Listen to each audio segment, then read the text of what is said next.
हाँ, Siddharth sir,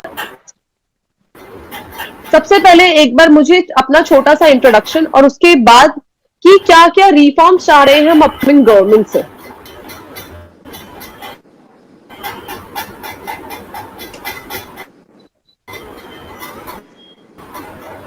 Siddharth sir, I am audible to you?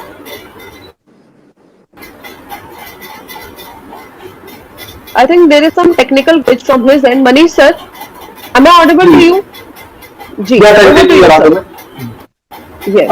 देखिए, सबसे पहले तो मैं जो हमें क्लियर बिल दिख रहा है आज का एनडीए का, बहुत भारी बहुमत से ये अपनी सरकार बना रहे हैं, तो ये मार्केट के लिए, रियल एस्टेट मार्केट के लिए काफी अच्छा फोरम है, क्योंकि हम जो कंटिन्यूटी देखते आए हैं एक स्टेबल गवर्नमेंट की, वो हमने एनडीए के साथ ही देखी है। तो हालांकि शुरू में जब एनडीए गवर्नमेंट फॉर्म हुई थी 2013 के अंदर, तो रियल एस्टेट के अंदर बहुत ज्यादा मतलब बूम नहीं था और उस टाइम मार्केट भी काफी क्रश कर रखा था। लेकिन हम पिछले 3 से 4 सालों में अगर मार्केट थोड़ा स्टडी करते हैं और मार्केट का रुझान अगर हम देखते हैं रियल एस्टेट का, तो एक काफी अपसाइड जा रहा है। इनफैक्ट हम पिछले 1.5 से 2 सालों के अंदर मार्केट में जो ग्रोथ है वो ऑलमोस्ट डबल की ग्रोथ देख चुके हैं। इनफैक्ट अगर मैं दिल्ली एनसीआर की बात करूं, अगर मैं ऑल ओवर इंडिया की भी बात करते हैं, रियल एस्टेट मार्केट में बहुत अच्छा बूम है। और वही एक्सपेक्टेशंस लगाई जा रही थी कि ये गवर्नमेंट दोबारा से अगर अपना विन करती है, दोबारा से भारी बहुमत से जीतती है, तो गवर्नमेंट एक स्ट्रॉन्ग पॉलिसीज लेके आती है रियल एस्टेट के अंदर, जो अभी काफी लंबे समय तक पेंडिंग पड़ी है। लोकसभा के अंदर भी कई सारे बिल्स है जो पेंडिंग पड़े हुए हैं, जो यहाँ कहीं ना कहीं रियल एस्टेट के रिफॉर्म्स के लिए बहुत सारे आने वाले, जिसमें प्रॉपर्टीज का आपको आधार कार्ड से लिंक करना है, और कहीं बैंक के जो रेपो रेट्स है, बैंक के जो लोन के जो रेट्स है, वो कहीं ना कहीं लोअर करना, जिससे एक अफोर्डेबिलिटी बढ़ेगी मार्केट में कस्टमर्स के पास। क्योंकि जो बैंक लोन है आज की डेट में ऑलमोस्ट 8.5 से 9.5% पर वो हो रहे हैं, सेल हो रहे हैं। लेकिन वो हमारी भी गवर्नमेंट से यही चाहते हैं कि आप जो बैंक लोन है वो उसको लोअर करें, सो दैट एक मार्केट में अफोर्डेबिलिटी है। पिछले 1 से 1.5 साल से हम रेगुलर देख रहे हैं कि मार्केट में जो अफोर्डेबल हाउसिंग है उसका कहीं ना कहीं मार्केट में आना बहुत कम हो चुका है। सो बेटर ये है कि बैंक लोन जो है वो लोअर रेट पे हो और अफोर्डेबिलिटी की तरफ गवर्नमेंट थोड़ा सा ज्यादा ध्यान दे, क्योंकि यहाँ पर जो भी प्रॉपर्टीज है वो लग्जरी की सेगमेंट पे ही ज्यादातर बिल्डर्स प्रॉपर्टीज को लेके आ रहे हैं।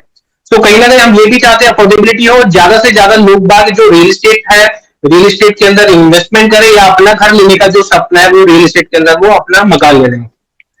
तो ये गवर्नमेंट से यही हम एक उम्मीद लगा के बैठे हुए हैं, क्योंकि स्टेबल गवर्नमेंट है और कंटिन्यू जब ये गवर्नमेंट चलेगी तो उनकी पॉलिसीज और उनके जो इंफ्रास्ट्रक्चर ग्रोथ जो हम मार्केट में देख रहे हैं, जिस वजह से पूरे ऑल ओवर इंडिया की अगर हम रियल एस्टेट की बात करते हैं तो काफी बूम आ रही है, क्योंकि बहुत पॉजिटिव साइंस हम देख रहे हैं कि इंफ्रास्ट्रक्चर बहुत रेडी हो रहा है, डेवलपमेंट्स मतलब बहुत ज्यादा डेवलपमेंट्स हम देखने को आ रही है। लेकिन अगर उधर हाउसिंग की भी बात करें तो इन सब डेवलपमेंट से और इंफ्रास्ट्रक्चर बढ़ने से लग्जरी हाउसिंग के अंदर ज्यादा डिमांड है अदर अफोर्डेबिलिटी की। तो अफोर्डेबल अब बिल्डर्स ने या डेवलपर्स ने भी अफोर्डेबल हाउसिंग अभी थोड़ा सा निकालना कम कर दिया। तो गवर्नमेंट का भी एक रुझान आना चाहिए कि गवर्नमेंट इस तरफ भी थोड़ा इंक्लिनेशन दे और अपना जो अफोर्डेबल हाउसिंग है ज्यादा से ज्यादा जो नीचे मतलब लोअर क्लास मिडिल क्लास जो लोग हैं उनके पास अफोर्डेबिलिटी पहुंचे और वो अपना घर अपनी एक प्रॉपर्टी वो यहाँ पर ले सके। जी जी जी, ठीक है। तो ग्राउंड रियलिटी के बारे में समझ लिया है, जो सेक्टर से आते हैं उनसे भी समझ लिया है। विकास सर, मूविंग फॉरवर्ड यही चीज मैं आपसे पूछना चाहूंगी फिनेंशियल मार्केट में। ये तो हमारी ग्राउंड रियलिटी थी, हमने सेक्टर वाइज बात करी थी। स्टॉक मार्केट में अगर हम रियल एस्टेट सेक्टर की बात करें स्पेसिफिकली, तो उस जगह पे रुझान कैसा लग रहा है, कैसी ग्रोथ देखी गई है पिछले 10 सालों में और आने वाले टाइम पे किस तरीके की ग्रोथ एक्सपेक्टेड है? देखिए Kanchan ji, to be very frank, technicals के बाद अगर मैं बात सर एक मिनट का मुझे समय दीजिएगा। एक एक्सपर्ट और जुड़ गए हैं, एक बार उनको भी अपने साथ जोड़ लेते हैं ताकि वो भी इस बातचीत में, इस पैनल डिस्कशन में हमारे साथ हो। हमारे साथ जुड़ चुके हैं अनंत राम जी, एक बार उनका भी स्वागत करते हैं। नमस्कार सर, स्वागत है आपका शो में। हेलो या hello hello sir, yes sir, over to you Vikas sir. देखिए कंचन जी, बात करें तो रियल एस्टेट में डेफिनेटली हम लोगों को एक बूम तो देखने मिला था, डिमांड्स भी काफी बड़े हैं। अगर हम लोग अपने सर्कल्स में देखें, अपने क्लाइंटेलीज में देखें और प्रॉपर्टी मार्केट की बात करें, तो जो लोग यहाँ पे प्रॉपर्टी एक्सपर्ट है वो जानते हैं कि एक जो फिजिकल डिमांड है वो काफी बड़ा है लास्ट 5 to 6 ईयर्स में, एंड जिसका इम्पैक्ट हमें डीएलएफ के रियल एस्टेट्स के शेयरों में भी देखने मिला है।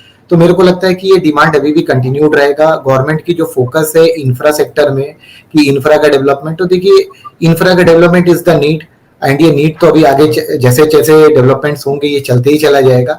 तो आई बिलीव कि अभी जो टेक्निकल्स के हिसाब से मैं देख रहा हूँ, स्टॉक्स को, तो स्टॉक्स में चेरी पिकिंग का टाइम है। अपने पोर्टफोलियो में धीरे धीरे जो स्टॉक्स आपसे छूट गए थे, जो स्टॉक्स आप मिस कर गए थे, चाहे वो डीएलएफ हो, चाहे गोदरेज प्रॉपर्टीज हो, चाहे शोभा डेवलपर्स हो, इस टाइप के जो दिग्गज थे जो मिस हो गए थे, उनको आप ऐड कर सकते हैं। क्योंकि लास्ट 3-4 क्वार्टर में मैंने इन लोगों के जो कमेंट्रीज बोली है या इन लोगों के जो सेल्स बोले, तो ये आंकड़े बहुत सुधरे हैं। तो मेरे को लगता है कि आने वाले दिनों में भी ये डिमांड बढ़ना चाहिए। जी कंचन जी। जी ठीक है, तो ये हमने राय ले लिया रियल इस्टेट सेक्टर में, और जो पास्ट का डेटा है वो किस तरीके का दिखाई दे, और आने वाले टाइम पे किस तरीके का बूस्ट हमें देखने को मिल सकता है। ठीक है, Arun sir, you were saying something at that moment of time. Yes, जैसे हमने 22,700 पे सोच रहे थे कि यहाँ से काफी सारे लोग सोच रहे थे यहाँ से रिवर्स होगा, हमें 500 का सपोर्ट मिला है, वही सपोर्ट तोड़ के 22,000 पे निफ्टी पहुंच चुका है। और जो मैंने बताया था 5% तो नीचे जाएगा, अभी भी मैंने जैसे स्टेटमेंट दिया था कि लोअर लगेगा, आज वो तैयारी है मार्केट लोअर पे, क्योंकि स्टॉक्स देखिए 15% पे पहुंच गए। तो सारे स्टॉक्स हाँ डेफिनेटली इतना जाने के बाद थोड़ा बाउंस भी आएगा, लेकिन अभी भी मेरी व्यूअर्स से जो रिक्वेस्ट है कि मत करिए बाय, वेट एंड वॉच करिए। शायद आप 300 पॉइंट ऊपर भी यहाँ से चला जाए, इससे आप लेने नहीं। और जो मेरा पीएफसी में लेवल मैंने 520-22 से आपको दिया था कि 420 आज पीएफसी दिखना चाहिए, 445 तो दिख गया है। तो मुझे लगता है 420 और आना चाहिए।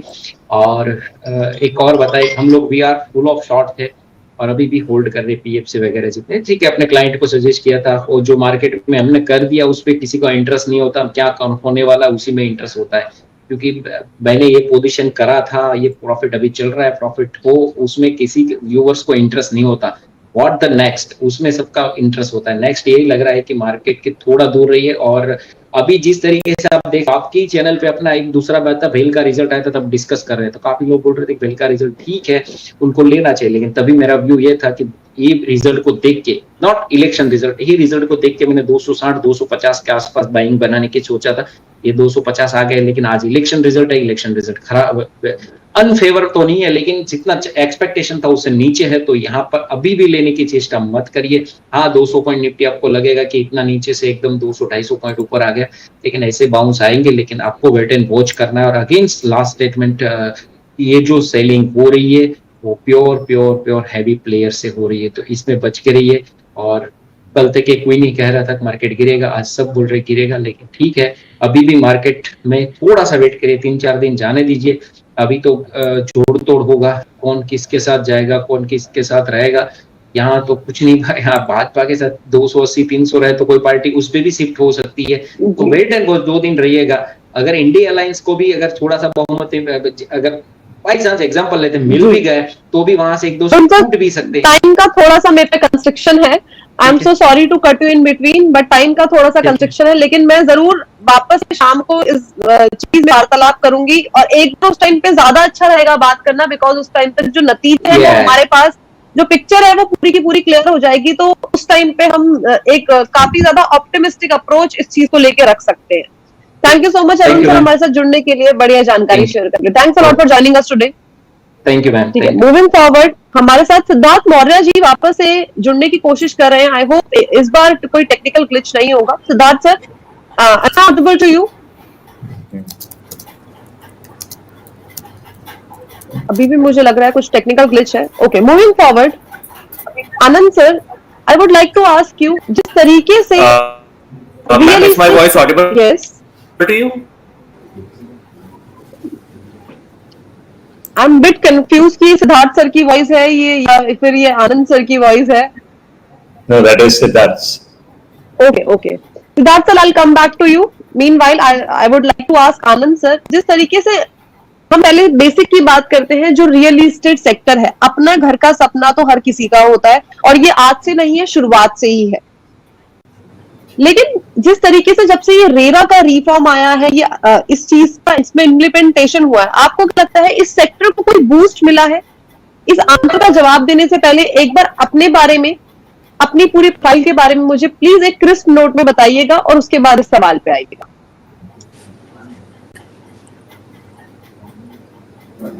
Over to you sir.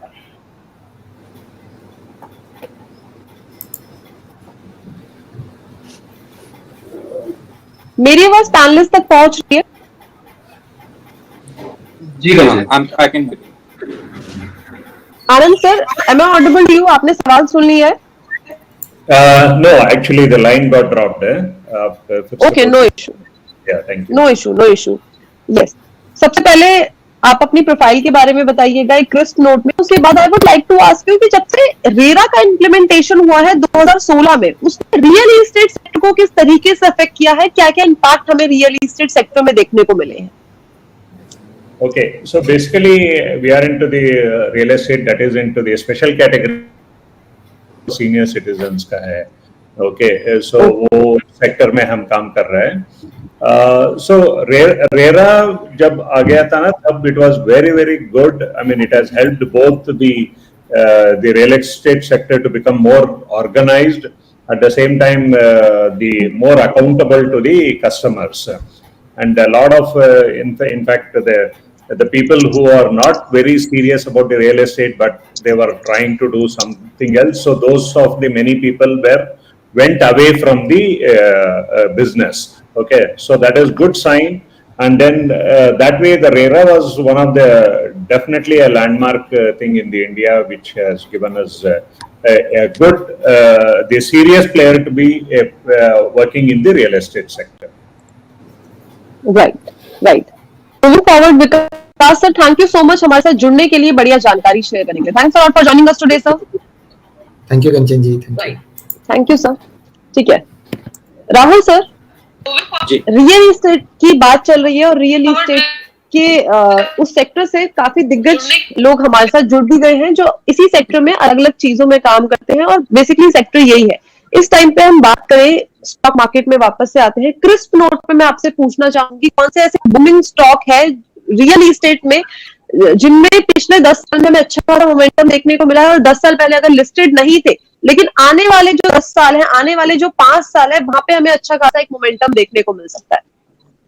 जी, तो अगर रियल एस्टेट सेक्टर को हम देखें तो पिछले साल 1.5 साल में रियल एस्टेट सेक्टर ने 150 से 200% की रिटर्न दी है। अगर हम उसके टॉप 5 टू टॉप 7 स्टॉक्स को देखें, चाहे वो ओबरॉय रियलिटी हो, चाहे वो डीएलएफ हो, चाहे वो शोभा डेवलपर्स हो, इनफैक्ट इस सेक्टर में आप पिछले महीने में भी एक अच्छा मोमेंटम देख रहे थे। ऑल्दो वो अपने हाईज के थोड़ा डाउन चल रहा था, there was a correction that we have seen, but overall आप डिमांड एंड सप्लाई को देखें इस सेक्टर के अंदर, तो रियल एस्टेट की demand is outpacing its supply. अगर हम मेरे एरिया में देखें, गुड़गांव और दिल्ली के सेक्टर में, दिल्ली से ज्यादा गुड़गांव के अंदर कोई भी प्रोजेक्ट आता है, it is sold on the basis of credibility of a developer. ऐसा नहीं है कि प्रोजेक्ट्स नहीं आ रहे, प्रोजेक्ट्स बहुत आ रहे हैं, लेकिन जो प्रोजेक्ट्स अच्छे डेवलपर जिनकी रेपुटेशन अच्छी है उनके आ रहे हैं, 2-2, 3-3 दिन में सोल्ड आउट हो रहे हैं। 7200 करोड़ की सेल 2 दिन के अंदर, कितने हजार की करोड़ की सेल आपको सुनने में आती है। अभी ओबरॉय का आ रहा है, अभी कमिलियस 2 आ रहा है, and these are getting sold out. कितना पैसा इमेजिन करे लोगों के पास इसमें सरप्लस में है, जो वो इस समय रियल एस्टेट के अंदर डालने के लिए तैयार बैठे हैं। सो आई डोंट थिंक कि इसके अंदर कुछ चेंज आने वाला है आगे, एटलीस्ट 1 से 2 साल के अंदर। और कंसिडरिंग हम अब एक साइकिल के अंदर आ रहे हैं जो रेट कट साइकिल है। रेट कट साइकिल से क्या होना है, जब इंडिया के अंदर रेट कट्स आएंगे तो home loans will become cheaper, that will add fuel to the market. वो एक बहुत बड़ा इम्पैक्ट रहेगा, जिससे लोगों में, कंज्यूमर्स में, और जो मिडिल क्लास और अपर मिडिल क्लास है उसके अंदर कॉन्फिडेंस आएगा कि वो और रियल एस्टेट के अंदर इन्वेस्ट कर पाए, और शायद और जिनका सपना है अपना घर लेने का वो उसको पूरा कर पाए। So this is the cycle we are getting into, जो अगले साल में आपको देखती हुई पैन आउट होती नजर आएगी। उसका कितना इम्पैक्ट आता है, and it is going to be a positive, but कितना इम्पैक्ट आता है कंसीडरिंग कि प्राइसेस ऑलरेडी इतना हाई हैं, वो देखना होगा। Overall I think the sector will outperform, it will definitely not outperform the stock markets, but yes it will outperform. जी ठीक है, स्टॉक मार्केट के लिहाज से, स्टॉक स्पेसिफिक लिहाज से हमने जानकारी ले ली है राहुल जी से। Thank you so much Rahul, हमारे साथ जुड़ने के लिए, बढ़िया जानकारी शेयर करने के लिए। Thanks for joining us today. और शाम को वापस से मुलाकात करना चाहूंगी, बाजार का रुख जानना चाहूंगी कि क्या करना है जब नतीजे थोड़े से क्लियर हो जाएंगे। जुड़ना मत भूलिएगा, सिर्फ 3 बजे। जी बिल्कुल, थैंक यू। ठीक है Siddharth sir, I hope technical glitch अब आपको नहीं आ रहा होगा, मेरी आवाज आप तक जरूर पहुंच रही होगी। Correct madam, is my voice audible to you? Yes, you are completely audible now. ठीक है, सबसे पहले मैं आपके बारे में, आपके फर्म के बारे में थोड़ी सी जानकारी लेना चाहूंगी, लेकिन क्रिस्प मोड, और साथ ही साथ उसके बाद रियल एस्टेट सेक्टर में अभी हमने बाकी दोनों जो हमारे पैनलिस्ट हैं उनसे बात करी कि आने वाले टाइम पे क्या रिफॉर्म्स चाहिए 10+1 से हमने बात करी कि पिछले 10 सालों में क्या क्या पॉलिसीज चेंज हुई है और रेरा के बाद क्या क्या इस सेक्टर के अंदर न्यू इंप्रूवमेंट्स आई है। मैं आपसे बात करना चाहूंगी सिंस इंडिपेंडेंस 75 साल का अगर हम डेटा देखिए तो कितनी ग्रोथ रियल एस्टेट सेक्टर में हमें देखने को मिली है। Madam, there is a tremendous growth when we talk about real estate. Of course, हमारा inflation rate और repo rate जो है वो that was low during the period. Howsoever, हमारा infrastructure development was extremely high, जिसकी वजह से हमारा real estate का overall impact जो था वो nearly zero था। हम लोगों ने नए शहर बसते हुए देखे, हमने सोना को बसते हुए देखा, हमने द्वारका एक्सप्रेस वे के मार्केट को बूम होते हुए देखा। तो जो 7,000 रुपए का 7,000 रुपीज का रेट था वो हमने 20,000 रुपीज के रेट तक वो एक्सटेंड होते हुए देखा। Now we have to understand that real estate is not about affordable housing या फिर मतलब मिडिल सेगमेंट का नहीं है, बल्कि स्टैंडर्ड ऑफ लिविंग का है। और हम लोगों ने अप्रिसिएशन दोनों ही गवर्नमेंट में देखा है, कांग्रेस के गवर्नमेंट में भी और एनडीए के गवर्नमेंट में भी। सो I trust that this cycle of real estate investment will be extremely good, extremely productive. Real estate में पैसा लगाना is going to be very beneficial for an end user as well as for an investor. Appreciation in the coming years will be extremely high. ये मेरा perspective है madam. Right, moving forward, तो जिस तरीके से अभी सर ने investment की बात की कि जिस तरीके से डेवलपमेंट्स हो रही है, सोना का एरिया एक टाइम पे ऐसा हुआ करता था कि जहाँ पे हमें पूरा का पूरा एक फॉरेस्ट एरिया दिखाई देता था, लेकिन आज के टाइम पे वहाँ पे काफी सारे प्रॉपर्टीज हैं और जो हमारा वहाँ पे एक एक्सप्रेस वे बना है डायरेक्टली बॉम्बे टू दिल्ली का बना है, मथुरा को क्रॉस करते हुए, वो सारा सारा भी उसको काफी ज्यादा इंफ्रास्ट्रक्चर की वजह से बूम देखने को मिला है। इसी चीज को आगे बढ़ाते हुए Manish sir, I would like to ask you कि ऐसे कौन से चेंजेस हुए हैं एफडीआई पॉलिसीज में जिसकी वजह से हमें रियल एस्टेट की इन्वेस्टमेंट में बड़ा इम्पैक्ट देखने को मिला है? देखिए कंचन जी, एफडीआई से इम्पैक्ट जो पड़ा है यहाँ पर अगर हम बात करेंगे, कई सारी ऐसी प्रॉपर्टीज थी जो डेवलपमेंट में, क्योंकि यहाँ पर सबसे बड़ा कंसर्न क्या था कि डेवलपर्स के साथ ये इश्यूज था कि बैंक उसको लोन नहीं देना चाहते थे।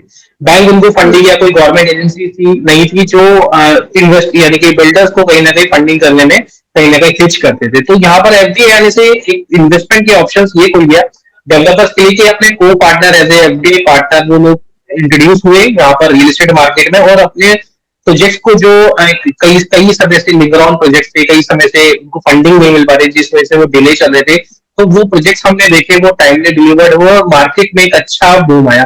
ये इम्पैक्ट इनफैक्ट अगर हम देखें तो रेरा आने के बाद भी हमने ये बूम देखा। रेरा आने के बाद इनफैक्ट जब 2017 के अंदर रेरा इम्प्लीमेंटेशन हुआ तो उसमें थोड़ा सा समय लगा उसको फर्दर इम्प्लीमेंटेशन के लिए, क्योंकि शुरुआती दौर पर इतना ज्यादा हार्ड नहीं था रेरा। लेकिन आज की मार्केट में भी अगर हम देखते हैं तो रेरा कई सारे कंसर्न्स को लेके बहुत ज्यादा मतलब रिजिड हो गया है, कई सारी पॉलिसीज उन्होंने रिफॉर्म्स करी है ताकि जो भी कस्टमर्स हैं, जो भी क्लाइंट्स और डेवलपर्स के बीच में जो भी अगर हम ट्रांसपेरेंसी को बेहतर से बेहतर ट्रांसपेरेंसी को देख सके। क्योंकि रेरा पहले शुरू में रेरा आया था तो खाली रेरा रजिस्ट्रेशन लेके जो डेवलपर थे उन्होंने सेम पॉलिसीज अप्लाई की पहले की तरह है, वो कहीं ना कहीं मिस गाइड करते थे कस्टमर्स को, क्लाइंट्स को। और लेकिन रेरा ने जब बार बार ये शिकायतें आनी शुरू हुई थी तो उन्होंने कहीं ना कहीं इसको दोबारा से काफी रिजिड तरीके से, काफी स्ट्रॉन्ग तरीके से इस पक्ष को लिया था और डेवलपर्स के ऊपर भी काफी कर्व किया है। तो मार्केट हम देखते हैं कि एफडीआई के पॉइंट ऑफ व्यू से कि एफडीआई फंडिंग आने के बाद रियल एस्टेट मार्केट में डेफिनेटली बहुत अच्छा बूम आया है और बहुत अच्छे अच्छे प्रोजेक्ट्स आज की डेट में हम देख रहे हैं जो 100% एफडीआई प्रोजेक्ट्स है। अगर हम दिल्ली एनसीआर की भी बात करें, नोएडा के अंदर कई सारे ऐसे प्रोजेक्ट्स हैं जिसके अंदर 100% एफडीआई है और वो प्रोजेक्ट काफी प्रीमियम सेगमेंट के अंदर प्रोजेक्ट आ जाते हैं। और जैसा मार्केट अभी देखी गया है, जैसे गवर्नमेंट अगेन लीड कर रही है इस वाले चुनाव में भी, तो मार्केट एक्सपेक्टेशन यही कि अगले 3 से 6 महीने के मार्केट में थोड़ा सा फिर आप आने वाला है 20 से 25% जो प्रॉपर्टीज है उसके प्राइसेस में इंक्रीज यहाँ पर हमें डेफिनेटली देखने को मिलेगा। जी गाइस, राइट, ठीक है। मूविंग फॉरवर्ड, इसी टॉपिक को कंटिन्यू करते हुए Anand sir, I would like to ask you कि बिल्डर प्लॉट जो है उसमें काफी बड़ा रिसेंट ईयर में हमें बूम तो देखने को मिला है, लेकिन अगर एट द सेम टाइम हम सेल साइड की तरफ जाए, बहुत सारी प्रॉपर्टीज ऐसी होती है जो अनसोल्ड जोन में ही हो जाती है। तो उनको टैकल करने के लिए किस तरीके के पॉलिसीज हैं और किस तरीके के रिफॉर्म्स हमें चाहिए और किस तरीके से इस सिचुएशन को हैंडल किया जाता है जो इन्वेंट्री हमारी अनसोल्ड कैटेगरी में रह जाती है।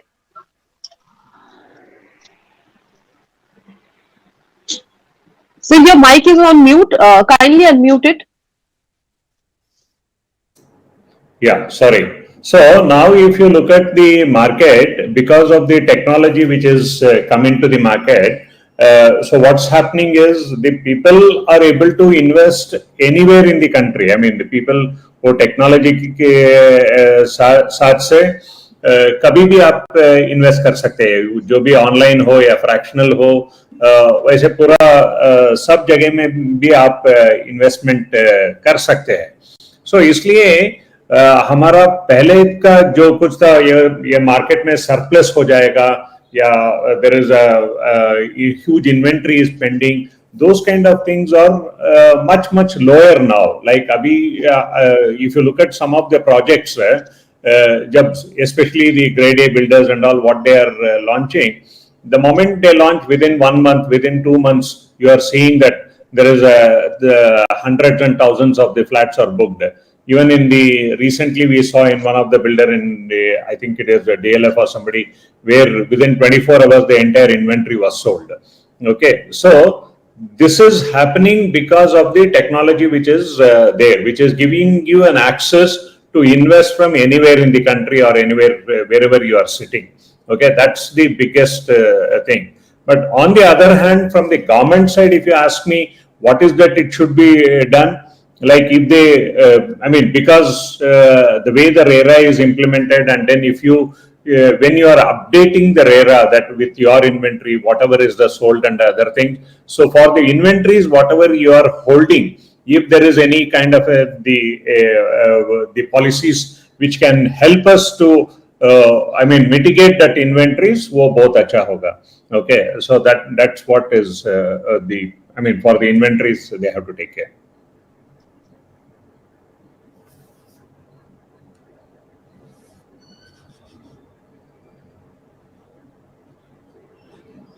Yeah, I think you are muted.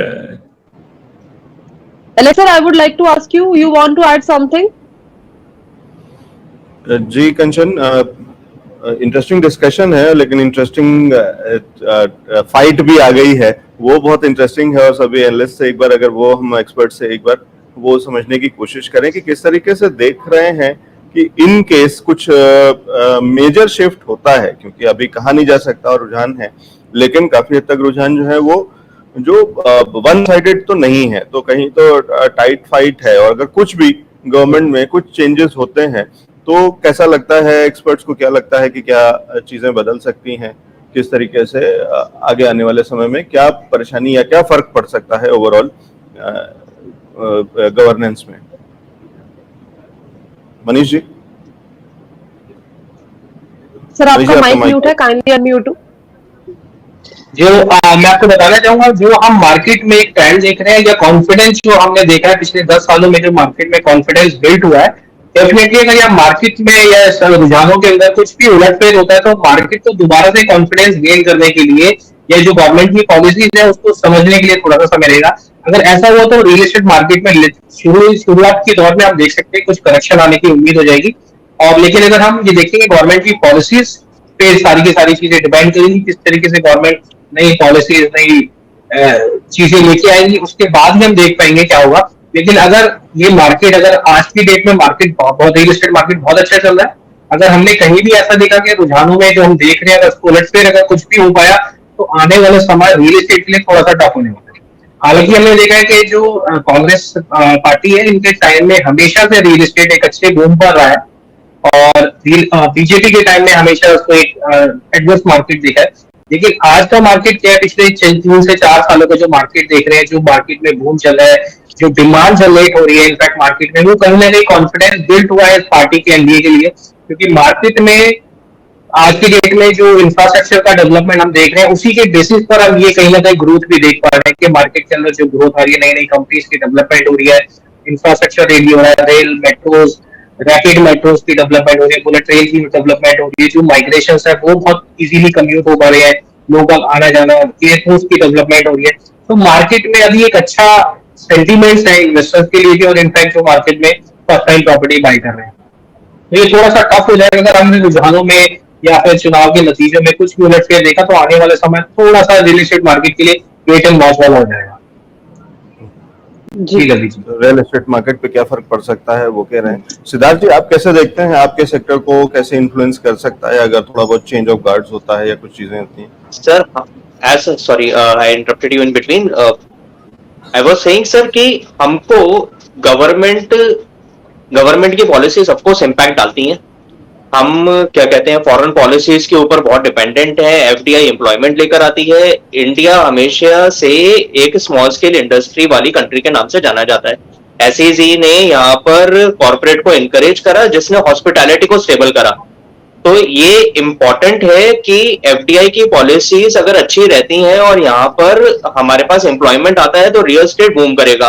Congress के टाइम पर भी और बीजेपी के टाइम पर भी, दोनों ही टाइम पर हम लोगों ने रियल एस्टेट का जो ग्राफ है वो ऊपर जाते हुए देखा है। रेपो रेट और इन्फ्लेशन इसमें बहुत मेजर रोल प्ले करता है। तो 10% का आपका एप्रिसिएशन हमेशा आता ही आता है ऑर्गेनाइज यानी कि फ्रेश मार्केट के अंदर अंदर। एक इंपॉर्टेंट ये चीज है कि साहब जितने हमारे मेट्रोपॉलिटन है यानी कि घनिष्ठ आबादी क्षेत्र, वो धीरे धीरे कॉस्मोपॉलिटन्स में बदलते चले जा रहे हैं। यानी अलग अलग जगहों के जो लोग हैं वो वहां पर बसते हुए चले जा रहे हैं, जिसकी वजह से you know the development, the test and you know and the real estate demand of the real estate is getting high. मेरे हिसाब किताब से रियल एस्टेट पे इम्पैक्ट लगभग निग्लिजिबल होगा।